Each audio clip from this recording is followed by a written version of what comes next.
Let's talk about one of the most universal and, let's be honest, one of the most frustrating things we all deal with: forgetting stuff. Why is it that the most important information seems to just evaporate from our brains right when we need it? Well, we're going to figure that out. You know that feeling, right? You spend a whole evening reading a really great article, you're totally into it, and then the next morning, it's like it never happened. The details are just gone.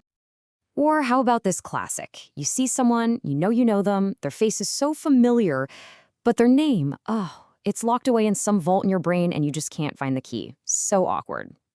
And maybe the absolute worst one of all: you've studied for hours, you feel like you've got it down, but the second you sit down for that test, your mind is a total, complete blank.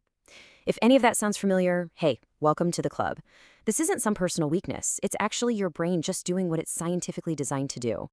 So first things first, we've got to understand why we forget things so incredibly fast. Turns out our brains have this built-in and actually pretty necessary process for hitting the delete button on information. Yeah, this is something called the forgetting curve, figured out by a psychologist named Herman Ebbinghaus. And it shows just how shockingly predictable our memory loss is. I mean, look at this. Within just 20 minutes of learning something new, you've already lost about 40% of it. After an hour, that number jumps up to 60%. And after only one single day, a staggering 70% of that new information has completely vanished. So if you've ever felt like you forgot everything from a lecture the very next day, you weren't failing. Your brain was just running its standard operating procedure. So why does this happen? Well, for any memory to actually stick, it has to go on this pretty tough three-stage journey. Most of what we experience only ever hits our sensory memory, and poof, it's gone in seconds. A little bit makes it to short-term memory, which can hold, a handful of things for about 15 seconds. But to get to the real destination, long-term memory, that requires focus, repetition, and usually some kind of emotional hook. Without those key ingredients, you might think you've learned something, but your brain never actually clicked save. Okay, this brings us to a really cool idea. Forgetting isn't a bug in your brain's programming. It's a feature. Think about it. Your brain gets bombarded with the equivalent of 34 gigabytes of information every single day. If it tried to hold on to all of that, it would just completely overload. The sciencey term for this cleanup process is synaptic pruning. Basically, your brain is constantly looking at all the little pathways that make up your memories. And if it sees a connection that you're not really using, it assumes it's not important and starts to trim it away. This saves a ton of energy and makes space for what really matters. This analogy is just perfect. Thinking of your brain as a garden really makes it click. Your brain isn't being mean or destructive. It's being a smart gardener. It's actively taking care of the memories you use often, making sure they have room to grow strong by clearing out all the weeds you're not using. So this pruning thing is totally natural. But our modern lives are basically pouring gasoline on that fire. We're forgetting more than ever before. And there are some very clear reasons why. Okay, the biggest culprit is the myth of multitasking. You might feel like you're a master juggler handling 5 things at once, but what's really happening is your brain is just switching back and forth really, really fast. And every single time you switch, you leave a little bit of your attention behind. That means the memory you were trying to form is now weak, incomplete, and way easier for your brain to prune away later.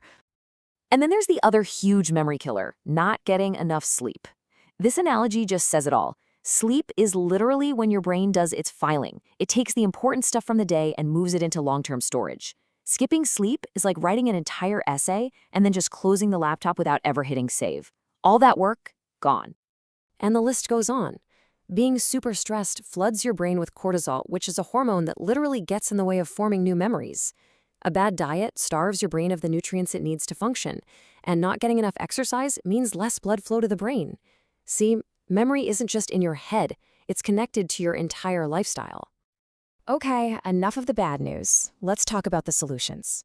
Because now that we know why we forget, we can actually use that knowledge to our advantage. So here it is, your science-backed toolkit for actually remembering anything. The single most powerful tool in your kit is something called spaced repetition, and it's designed specifically to beat that forgetting curve we talked about. By reviewing information at these specific spaced out times, you send a massive signal to your brain. You're basically yelling, hey, Pay attention to this. This is important. Do not prune this connection. And every time you do it, that memory path gets stronger and stronger until it's practically permanent. And here are a few more heavy hitters. Instead of just rereading your notes, which is super passive, use active recall. Actually quiz yourself and force your brain to pull the information out. Or try to teach the idea to somebody else. You really can't teach something until you truly understand it. Also, break down big topics into smaller, manageable chunks. And finally, for goodness sake, give your brain a break and let it focus. Turn off the notifications. Your memory will thank you. So after all of this, what's the big takeaway? What's the one thing you should remember? Well, it's about completely changing how you think about your own brain and your memory. Forgetting is not a flaw. It's a survival mechanism. It's your brain's brilliant way of staying efficient, staying organized, and staying focused on what you've shown it is truly important. It's a natural process that you can now work with instead of constantly fighting against. You now have the toolkit. You know how the system works. You have the power to tell your brain what matters most to you. You can consciously decide what you want to keep in the garden of your mind. So the only question left is, what will you choose to remember?